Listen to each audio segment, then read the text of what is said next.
Good morning प्यारे विद्यार्थियों। आज हम लोग ऑनलाइन क्लास के माध्यम से ज्ञान के स्वरूप के बारे में चर्चा करेंगे, जो कि कोर्स 8 बीएड सेकेंड ईयर के पाठ्यक्रम में।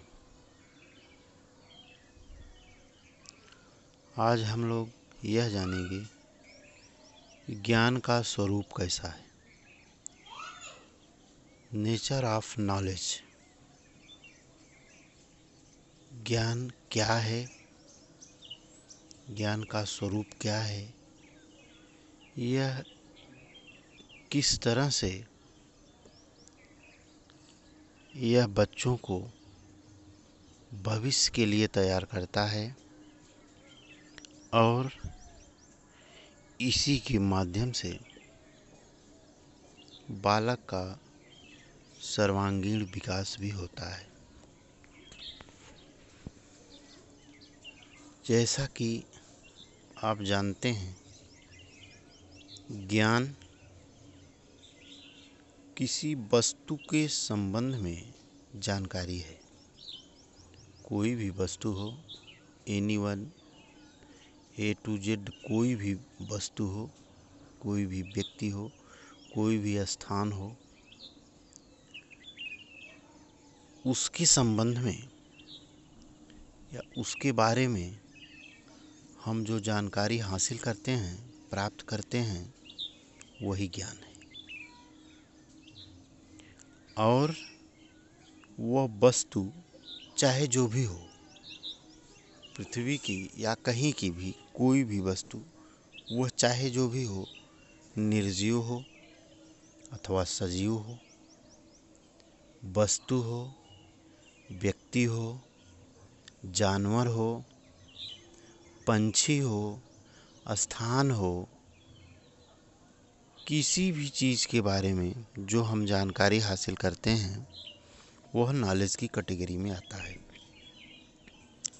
जैसे आप मान लीजिए, बंदर है, बैंक द्वारा दिया कर्ज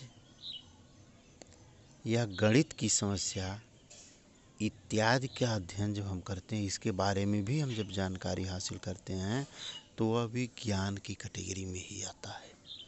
वह भी ज्ञान का एक स्वरूप होता है। ज्ञान का उद्देश्य किसी वस्तु के संबंध में जैसी वह है वैसी उसकी जानकारी होना है। ज्ञान सही हम तब मानते हैं जब वह किसी वस्तु के बारे में, कि जैसी वह वस्तु है वैसी ही उसकी जानकारी हासिल कर लेना, वैसे ही उसके बारे में जानना, बगैर परिवर्तित किए ही उसके बारे में अध्ययन कर लेना, यह ज्ञान की कैटेगरी में आता है। हमारी देखिए, हमें कह रहा है कि इस बात की चिंता है कि हम ठीक से जान जाएं कि वह वस्तु यथार्थ में वैसी ही है जैसा उसका वह ज्ञान जाहिर कर देता है। राय की चिंता हमको इस बात की है, हम जब किसी वस्तु का अध्ययन करते हैं तो उसका अध्ययन हम उसी रूप में करते हैं जिस रूप में वह वस्तु यथार्थ में है। यदि उसी के बारे में हम अध्ययन कर लेते हैं तो वही ज्ञान है।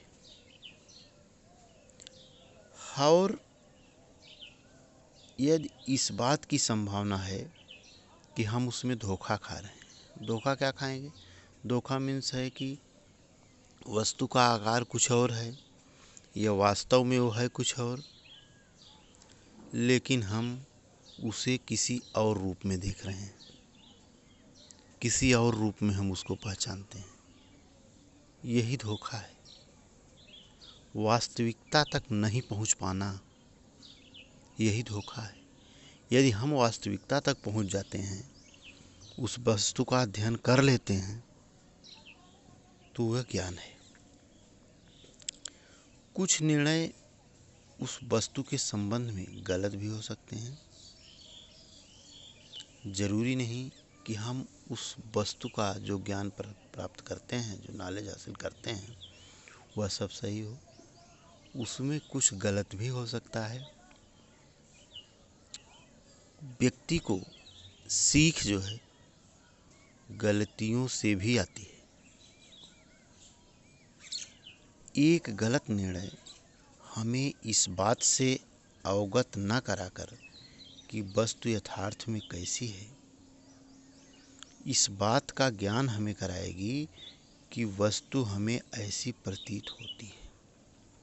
किसी वस्तु के बारे में जब हम कोई गलत निर्णय लेते हैं तो जो उससे नॉलेज होता है वह हमको यह प्रतीत कराता है कि यह वस्तु ऐसी है। यह नहीं प्रतीत होता है, बल्कि प्रतीक हमको यह होता है कि यह वस्तु हमें ऐसी प्रतीत होती है, दिखाई देती है, हमारे समझ में ऐसा आता है। लेकिन वास्तविकता अगर देखा जाए तो वह वस्तु वैसी नहीं है। यदि हम दिशाओं के संबंध में जानकारी रख सकते हैं जिसमें हमारे निर्णय सत्य हैं, तब हम उसके साथ साथ ऐसे स्तर निर्धारित कर सकते हैं जिनके द्वारा हम कृत्रिम का यथार्थता से विभेद कर सकते हैं। आसानी से हम बनावटी चीज़ों का विभेद कर सकते हैं, बनावटी चीज़ों को पहचान सकते हैं। हम यह जान सकते हैं कि यह बनावटी है और यह सत्य है। किसी वस्तु के संबंध में जब हम यह कहते हैं कि हमें उसकी जानकारी है, तो हम यह मानकर चलते हैं कि यह जानकारी सत्य है। किसी भी वस्तु के बारे में जब हम यह कह देते हैं कि हमें इसकी जानकारी है, तो इसका मतलब क्या है? इसका मतलब कि हम उस वस्तु के बारे में भली भांति परिचित हैं, जानते हैं, पहचानते हैं, उसके समस्त रूपों का अध्ययन हम कर चुके हैं। ज्ञान की धारणा में पहली बात तो यह निश्चित है कि ज्ञान को अवश्य सत्य होना चाहिए। निश्चित रूप से ज्ञान को सबसे पहली बात यह है कि सत्य होना चाहिए। जैसे जब हम कहते हैं कि सोहन को हम जानते हैं, तो सोहन के साथ हमारा परिचय सत्य होना चाहिए। किसी अगले व्यक्ति से जब हम यह कहते हैं कि इसके बारे में हम जानते हैं, तो यह सत्य तब है जब हमारा उससे बखूबी परिचय है, हम उसके बारे में और वह व्यक्ति हमारे बारे में भली भांति जानता है। दूसरी बात यह है कि ज्ञाता को उस बात की सत्यता में विश्वास होना चाहिए।